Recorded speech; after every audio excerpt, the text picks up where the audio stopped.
राज नाम का एक लड़का पढ़ाई करने के लिए छोटे से गांव से बड़े शहर जाता है। वहां की जिंदगी नई और रोमांचक होती है, लेकिन वो अकेला महसूस करता है। एक शाम जब राज स्टेशन पर ट्रेन का इंतजार कर रहा होता है, उसकी नजर एक लड़की पर पड़ती है। वो सफेद साड़ी में थी और उसकी आंखों में कुछ अजीब सा दर्द था। उसने अपना नाम सान्या बताया और कहा कि वो भी इसी शहर में रहती है।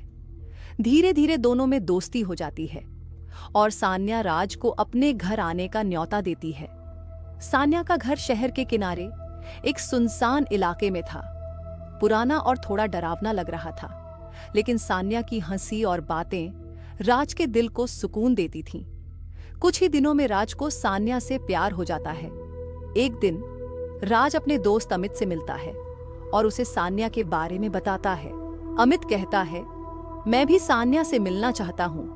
अगले दिन राज अमित को सान्या से मिलाने ले जाता है, लेकिन जब अमित सान्या के घर पहुंचता है तो उसे कुछ अजीब लगता है।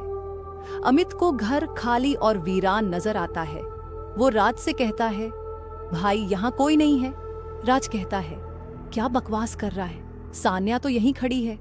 अमित उसे घूर कर देखता है और कहता है, तू पागल हो गया है क्या, यहाँ कोई नहीं है। राज घबरा जाता है। वो अपने पड़ोसी से पूछता है, आपने तो सान्या को देखा है ना? पड़ोसी उसे अजीब नजरों से देखता है और कहता है, बेटा मैंने तो तुझे हमेशा अकेले बात करते देखा है, यहाँ कोई लड़की नहीं है। ये सुनकर राज के पैरों तले जमीन खिसक जाती है। अमित उसे समझाता है, भाई तू कुछ दिनों के लिए घर चला जा, यहाँ तेरा मन ठीक नहीं है। राज अपने गांव वापस लौटता है और अपनी माँ को सारी बातें बताता है।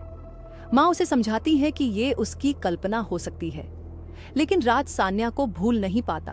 वो उसकी याद में उसका चित्र बनाता है। कुछ समय बाद राज के लिए एक रिश्ता आता है। लड़की का नाम था पायल। पायल खूबसूरत थी, लेकिन उसकी आंखें राज को सान्या की याद दिलाती थीं।